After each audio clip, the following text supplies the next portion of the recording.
Salut à tous! Alors aujourd'hui, je voudrais parler de quelque chose de vraiment important qui me semble vraiment le plus important et dont personne n'ose vraiment parler aujourd'hui dans le monde de la crypto, d'ailleurs dans le monde de la finance et même dans le monde tout court qui est en train d'évoluer à vitesse grand V. Donc c'est peut-être une vidéo qui va faire réagir et tant mieux.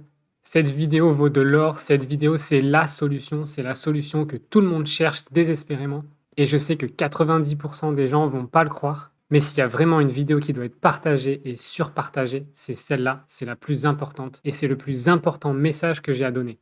Parce que là, en ce moment, j'entends par-ci par-là que Bitcoin et Ethereum, c'est la vraie liberté. Que c'est des technos qui ne vont pas nous asservir. Et que de l'autre, il y a XRP, la crypto des banques. J'entends souvent ça. La crypto qui va nous asservir. Mais j'ai envie de vous dire que si vous croyez ça, vous vous fourvoyez complètement. Et ce, tant que vous continuerez d'y croire. Bitcoin, Ethereum, ce sont juste des technologies comme il y en a depuis des centaines d'années. XRP aussi. XRP, selon moi, c'est même une bien meilleure techno à ce jour en ce qui concerne les transferts bancaires, la fiabilité, la liquidité, la vitesse et les coûts. Mais tout ça, on s'en fout, c'est juste de la techno. Si demain les banques décident d'utiliser Ethereum et de tout réguler au point que l'asservissement total se fait par Ethereum, vous ferez quoi? Si vous vous pliez aux régulations, que vous payez vos impôts sagement et que vous vous laissez traquer, ni Ethereum ni Bitcoin vous sauvera. La liberté, ça prend du courage. Ça veut dire sortir sa tête du trou, ça veut dire oser faire ce qu'il faut. Le problème, c'est pas la techno, le problème, c'est les gens, vous, nous. Tant que les gens se plieront aux règles sans broncher, aucune techno ne sera pas la techno des banques et des élites. Je vais répéter ça. Tant que les gens se plieront aux règles sans broncher, n'importe quelle techno sera la techno des banques et des élites. Vous croyez qu'une crypto peut nous rendre libres? Ça n'arrivera pas tant que les gens se plieront aux réglementations sans réfléchir. XRP aujourd'hui, c'est une crypto libre. Ethereum aussi, Bitcoin aussi. Vous pouvez envoyer, recevoir, donner, payer de façon rapide, sécurisée et quasi gratuite. En tout cas pour XRP. C'est déjà là, moi je l'utilise aujourd'hui.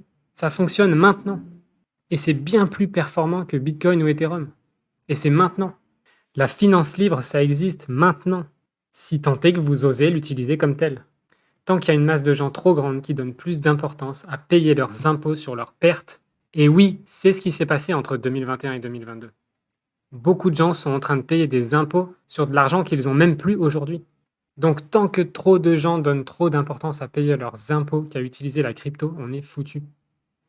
Il y a tant de gens qui se plaignent par exemple que le coca ravage les dents de leurs enfants, mais ils continuent d'en acheter. Et vous savez quoi? Ils espèrent secrètement qu'une réglementation arrivera pour interdire la vente de coca et sauver leurs enfants. Ça n'arrivera pas. C'est à vous d'arrêter d'en acheter. Tant qu'il y a des gens en masse qui se plient aux règles sans broncher, qui payent leurs impôts sans même savoir où ça va, commencer à louer, on n'ira pas loin. Je défie quiconque sur cette chaîne de me dire précisément où va chaque centime de chaque impôt et taxe qu'il paye. Je vous défie de me dire avec certitude que vos impôts ne vont pas dans un compte offshore de Macron qu'il a pris soin de ne pas déclarer en plus, alors que tout le monde doit tout déclarer. Vous avez qu'à regarder sa déclaration.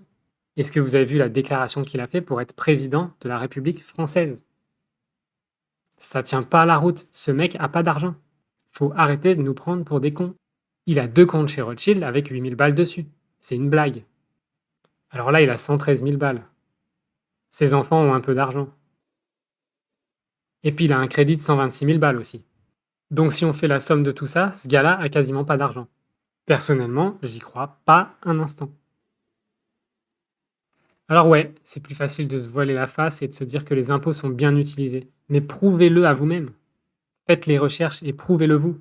La blockchain a apporté la liberté. Vivre cette liberté, ça dépend de nous. Tant qu'on attendra que les gouvernements nous rendent la vie meilleure, on est foutu.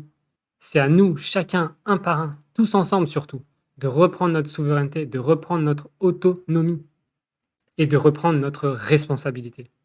Vous voulez vraiment attendre que nos gouvernements nous rendent la vie meilleure? Nos parents l'ont fait. Nos arrière-grands-parents l'ont fait. Est-ce que c'est mieux aujourd'hui? La solution, c'est vous. La solution, c'est nous. La solution, c'est maintenant. Faites tout ce que vous pouvez déjà à votre échelle. Si vous êtes persuadé que les impôts sont utiles, nécessaires et que je suis un inconscient, alors commencez par vous demander où va votre argent. Est-ce qu'il sert le bien commun ou les intérêts privés de nos dirigeants? Posez-vous vraiment la question. Sortez la tête du sable. Certains veulent boycotter Amazon mais font tout pour payer leurs impôts. Alors qui engraisse qui? Je l'ai toujours dit, je suis le premier à payer les taxes de type taxes foncières parce qu'elles sont censées contribuer aux infrastructures publiques que j'utilise. Mais où va cet argent réellement? J'en sais rien. Est-ce que j'ai voté pour qu'on refasse 4 fois la route ou le rond-point qui est devant chez moi, juste dans le but de faire bosser sûrement 4 entreprises différentes qui ont serré des mains aux politiciens? Pourquoi ce rond-point a été refait 4 fois en 2 ans? Et si je pouvais payer 4 fois moins s'il n'y avait pas leur magouille interne? Posez-vous ces questions, allez vous renseigner, mais faites-le vraiment. Ne dites pas juste que les impôts, ça sert le bien commun. Allez vérifier où va votre argent. Et si vous appreniez qu'il va pas où vous croyez qu'il va, ça vous ferait quoi? Le problème, chers amis, c'est pas le pouvoir en place, c'est pas les banques, c'est pas le système, c'est pas les régulations. Le problème, c'est nous. Et tant que personne n'en aura conscience, ça changera pas. Le problème, c'est notre ignorance de ce qui se passe vraiment. Le problème, c'est qu'on accepte tout ça. Le problème, c'est qu'on aime notre ignorance à accepter tout ça. Le problème, c'est qu'on aime cette ignorance. Parce que c'est plus facile d'accepter quand on a la tête dans le sable. Le problème, c'est le manque de responsabilité et l'obéissance aveugle dans le pouvoir en place. Je dirais même l'obédience aveugle. C'est presque du fanatisme. Certains ne réfléchissent même plus. Certains sont les premiers à crier au secours quand ils voient une genre de secte, mais sans se rendre compte qu'ils sont dans la plus grosse secte qui existe. Il ne devrait y avoir qu'une seule loi. Le respect de l'autre. Le respect de l'humain et le respect de l'autre. Et mon gouvernement aujourd'hui, il ne me respecte pas. Alors pourquoi je laisserais dicter des lois qui dictent mes faits et gestes? Vous voulez vraiment que ça change? Moi, je veux vraiment que ça change. Si on veut que ça change ensemble, alors il faut changer ça. Alors il faut se réveiller. Alors il faut arrêter d'écouter bêtement. Alors il faut arrêter de se faire dépouiller. La blockchain a amené une techno libre. Cette techno qui nous rend libres financièrement est accessible aujourd'hui à tous. On peut l'utiliser dès maintenant ou attendre n'importe quelle régulation qu'ils vont mettre en place. Donc Bitcoin, Ethereum, XRP, peu importe. Aucune crypto n'est celle des banques ou des gouvernements, ou toutes les cryptos sont celles des banques et des gouvernements. C'est à nous d'en décider. Voilà, c'était ma petite vidéo coup de gueule. J'espère qu'elle va se partager en masse parce que c'est vraiment le plus important. Et d'ici la prochaine vidéo, je vous dis à très vite.